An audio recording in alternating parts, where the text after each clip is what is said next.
College day പരിപാടിയിൽ പാടുന്നതിനിടെ ഗായകൻ Jassie ഗിഫ്റ്റിന്റെ mic പിടിച്ചു വാങ്ങിയ പ്രിൻസിപ്പലിന്റെ കലിപ്പ് കാണാം അടുത്തതായി. കോലഞ്ചേരി സെന്റ് പീറ്റേഴ്സ് കോളേജിലാണ് സംഭവം. കോറസ് പാടാൻ മറ്റൊരു പാട്ടുകാരൻ എത്തിയിരുന്നു. എന്നാൽ ജാസി ഗിഫ്റ്റിന് മാത്രമാണ് പാടാൻ അനുമതിയെന്ന് പ്രിൻസിപ്പൽ പറഞ്ഞു. പ്രിൻസിപ്പലിന്റെ നടപടിയിൽ പ്രതിഷേധിച്ച് ജാസി ഗിഫ്റ്റ് വേദി വിട്ടങ്ങ് ഇറങ്ങിപ്പോയി.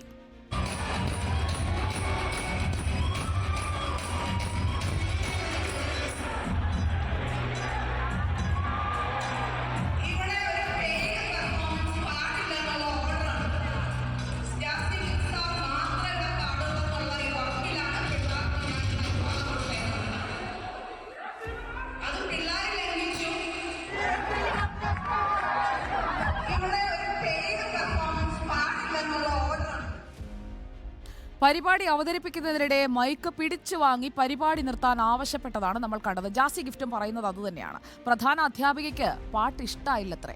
വിദ്യാർത്ഥികൾ പ്രതിഷേധം രേഖപ്പെടുത്തി ഒപ്പം നിന്നെന്നും ജാസി ഗിഫ്റ്റ് പറഞ്ഞു. ജാസിക്ക് പറയാനുള്ളത് കേൾക്കാം. കോലഞ്ചേരിയിലെ ഒരു കോളേജിലായിരുന്നു ആക്ച്വലി ഇന്നലെ സംഭവം നടന്നത്.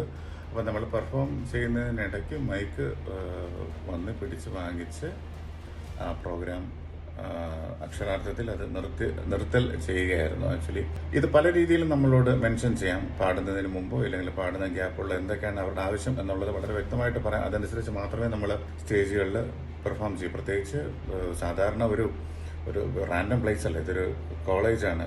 ഞങ്ങളുടെ കൂടെ പാടിയ ഒരാളുടെ എൻട്രി അവർക്ക് ഇഷ്ടപ്പെട്ടില്ല. ഇതായിരുന്നു ഇങ്ങനെ സംഭവിക്കാൻ കാരണമെന്ന് പറയുന്നത്. പാട്ട് പാടിയിരിക്കുന്ന എൻ്റെ കൂടെ അപ്പിയർ ചെയ്ത സജിൻ ചേര എന്ന് പറയുന്ന സിംഗർ എൻ്റെ കൂടെ ഒറിജിനൽ ആ റെക്കോർഡിൽ പാടിയിരിക്കുന്ന ആളാണ്. അപ്പം അദ്ദേഹത്തിൻ്റെ പോർഷനാണ് അദ്ദേഹം അവിടെ പാടുന്നത്. അത് ടീച്ചറിന് ഒട്ടും ഇഷ്ടപ്പെട്ടില്ല. അത് കാരണം ഈ പരിപാടി വളരെ ബലവത്തായിട്ട് വന്ന് ക്യാൻസൽ ചെയ്യുകയായിരുന്നു. ഞങ്ങൾ ക്വിറ്റ് ചെയ്ത പ്രോഗ്രാം. അർജുൻ മട്ടന്നൂർ നമുക്കൊപ്പം ചേരുന്നു വിവരങ്ങളുമായി. അർജുൻ മട്ടന്നൂർ, കോലഞ്ചേരി കോളേജിലെ പ്രിൻസിപ്പലിന് ഇതെന്ത് പറ്റി? കൂടെ വന്ന ഗായകൻ ആരാണെന്ന് മനസ്സിലാക്കാതെയാണോ അതോ സ്വന്തം പവർ ഒന്ന് കാണിച്ചതാണോ? Good evening സുജിയ. ഇത് നമ്മൾ മാത്രമല്ല, ആ കോളേജിലെ വിദ്യാർത്ഥികളും ഇതേ ചോദ്യമാണ് ചോദിക്കുന്നത്. ഈ പ്രിൻസിപ്പാളിന് ഇത് എന്തു പറ്റി എന്നുള്ളതാണ്. ഇന്നലെ ഈ കോലഞ്ചേരി സെന്റ് പീറ്റേഴ്സ് കോളേജിൽ കോളേജ് ഡേ ആയിരുന്നു. കോളേജ് ഡേ ആയതുകൊണ്ട് തന്നെ ഒരു മുഖ്യാതിഥിയായി ജാസി ഗിഫ്റ്റ് അവിടെ എത്തുകയും ചെയ്തു. ഈ ഉദ്ഘാടന പരിപാടിയൊക്കെ കഴിഞ്ഞ ശേഷം വിദ്യാർത്ഥികൾ സ്വാഭാവികമായും ഇത്രയും പ്രശസ്തനായ ഒരു ഗായകനാണ്. അതുകൊണ്ട് തന്നെ വിദ്യാർത്ഥികളൊക്കെ തന്നെ കാത്തിരുന്നത് ഈ ജാസി ഗിഫ്റ്റിൻ്റെ ഗാനങ്ങൾക്ക് വേണ്ടിയാണ്. അദ്ദേഹത്തിൻ്റെ ഫോർ ദ പീപ്പിൾ എന്ന ചിത്രത്തിലെ ഏറ്റവും പ്രശസ്തമായ ഗാനങ്ങളിൽ ഒന്ന് തന്നെയാണ് അദ്ദേഹം അവിടെ ആലപിക്കാൻ വേണ്ടി ഇരുന്നത്. അതിൻ്റെ കോറസ് പാടിയ അതേ ഗായകൻ തന്നെ അദ്ദേഹത്തിനൊപ്പം ഉണ്ടായിരുന്നു. അദ്ദേഹത്തിൻ്റെ വരികൾ അദ്ദേഹം ചൊല്ലുന്നതിന് മുൻപ്, പാടുന്നതിന് മുൻപ് ഈ കോറസ് പാടിയ ഗായകൻ ആ വരികൾ പാടി.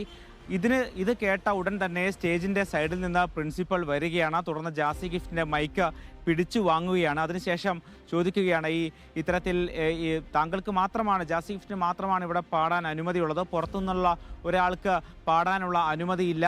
ഈ വിദ്യാർത്ഥികളും ഈ പറയുന്ന നിയമം, ഈ ധാരണ ലംഘിച്ചിരിക്കുന്നു. അതുകൊണ്ട് തന്നെ ഇത് മുന്നോട്ട് പോകാൻ കഴിയില്ല എന്നൊരു നിലപാടെടുക്കുന്നു. സ്വാഭാവികമായും ആ പാട്ട് കേൾക്കാൻ വേണ്ടി നിൽക്കുന്ന വലിയ ഒരു വിദ്യാർത്ഥികളുടെ വലിയൊരു കൂട്ടം അവിടെ ഉണ്ടായിരുന്നു. അവരുടെ മുന്നിൽ വെച്ച് ഈ ജാസി ഗിഫ്റ്റിനെ പോലുള്ള ഒരു പ്രശസ്തനായ ഗായകനെയും അദ്ദേഹത്തിൻ്റെ ഒപ്പമുള്ളവരെയും അപമാനിക്കുന്ന നടപടിയാണ് ഈ പ്രിൻസിപ്പളായ അധ്യാപിക ചെയ്തത്.